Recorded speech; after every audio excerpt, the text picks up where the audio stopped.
You're listening to Systemic Error Podcast. The failure was designed. They're done. Families are dumping MAGA relatives for good, based on an article by Tom Hartman.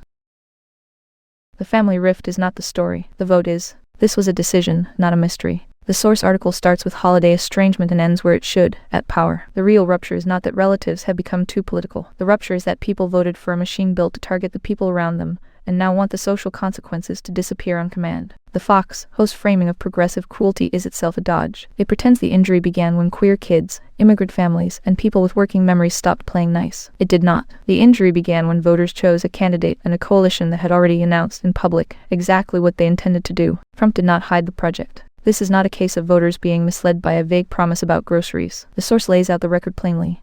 Trump ran on racism in 2015, repeated it in 2024, and brought Stephen Miller's deportation fantasy with him. Miller did not whisper this agenda. He advertised it for years. The Heritage Foundation did not draft a neutral policy memo. It published a blueprint for ethnic and political reengineering, and the administration is executing it. That matters because responsibility sits at the top. Trump made the decision. Miller engineered the apparatus. J.D. Vance helped launder the transition from public disgust to open collaboration. The voters who now claim surprise were not denied the terms. They were offered the terms and accepted them. The lie of border security. The administration's favorite alibi is economic necessity, followed by criminal panic. Both are thin. The source notes undocumented immigrants paid $96.7 billion in taxes in 2022, and in 40 states they paid a higher effective state and local tax rate than the top 1%. So the they drain us line is not analysis. It is propaganda for people who want cruelty to sound like budgeting. The crime story is just as hollow. CE's own figures, as cited in the source, show a tiny number of sexual offense arrests compared with the scale of sexual violence in the United States. The point of the racial panic was never accuracy, it was permission. When a regime wants to build fear around brown bodies,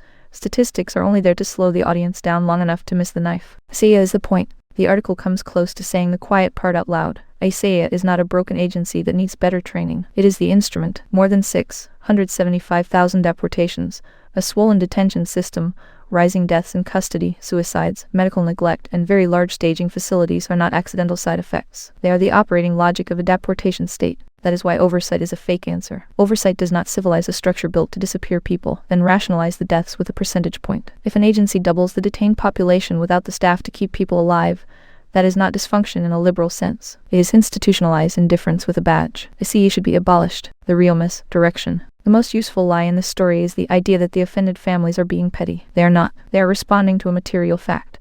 Someone in the family voted for the people now trying to erase their neighbors, their spouses, their children, and in many cases them. Refusing intimacy with that choice is not emotional excess. It is moral clarity. What the right calls Trump derangement syndrome is actually a demand that other people absorb the consequences of your vote without protest. It asks the targeted to perform more toward their own persecution so the persecutor can keep dinner plans. That is not a social misunderstanding. It is a pressure campaign against conscience. The pattern. The larger pattern is simple. Authoritarian politics does not begin with camps and mass detention. It begins with normalization, with people insisting that the brutal thing is not really what it looks like, that the targets are overreacting, and that everyone should just get along. Then the institutions move. Then the deaths accumulate. Then the same people who voted for the machinery act shocked that anyone took them seriously. The source article is strongest when it stops pretending this is about awkward family gatherings and names the system underneath. That is the only honest frame.